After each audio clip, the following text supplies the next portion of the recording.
Je suis la nuit. Pardon. Batman Arkham City est la suite directe d'Arkham Asylum, et le deuxième opus d'une franchise de jeux plongeant la fameuse chauve-souris dans l'histoire tourmentée du plus célèbre asile de Gotham City. Selon la formule consacrée, Batman Arkham City est un jeu d'action-aventure dans lequel, outre tataner des culs de méchants, on part explorer les tréfonds d'un asile qui s'est un peu étendu. Dans cet opus, les quartiers les plus défavorisés du centre de Gotham ont été coupés du reste de la ville et transformés en asile géant. Une enclave en plein cœur de cité dans lequel règne le chaos le plus complet. Car ça ne fait aucun doute, Arkham City est bien une enclave au sein de Gotham City. Bouge pas, je vais t'expliquer.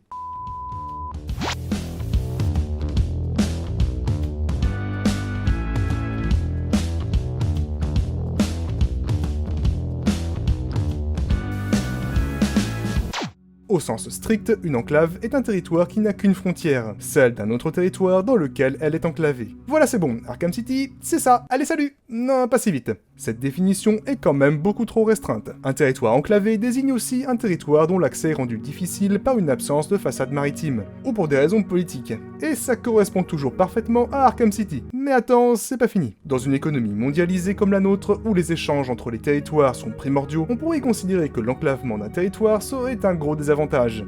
Ça peut l'être, mais pas tout le temps. Et c'est là que ça devient intéressant concernant Arkham City. Son enclavement a sûrement été un atout majeur pour l'asile-ville, au moins pendant un temps. Un territoire peut se servir de son enclavement comme d'un moyen de protection contre les influences extérieures considérées comme néfastes, comme le tourisme de masse. Par exemple au Bhoutan, petit pays enclavé entre la Chine et l'Inde, c'est bien simple, il n'y en a pas, ce pays ayant une politique très stricte à ce sujet. De la même manière, l'enclavement d'Arkham City permet de contrôler fermement les allées et venues sur le territoire. Là c'est bien simple, le seul moyen d'y entrer, c'est de se faire interner. Ce que fait notre patois doré.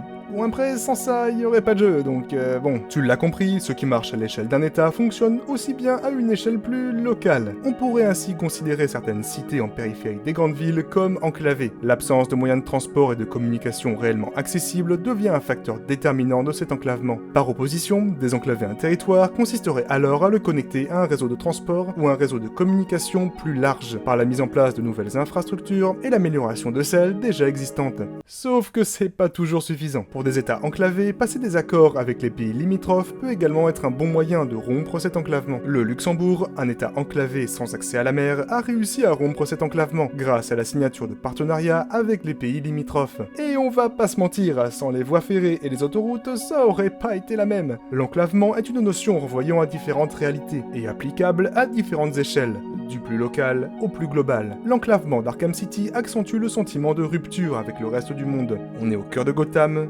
mais pas tout à fait. On est dans une toute autre réalité, plus chaotique, plus violente. À la semaine prochaine.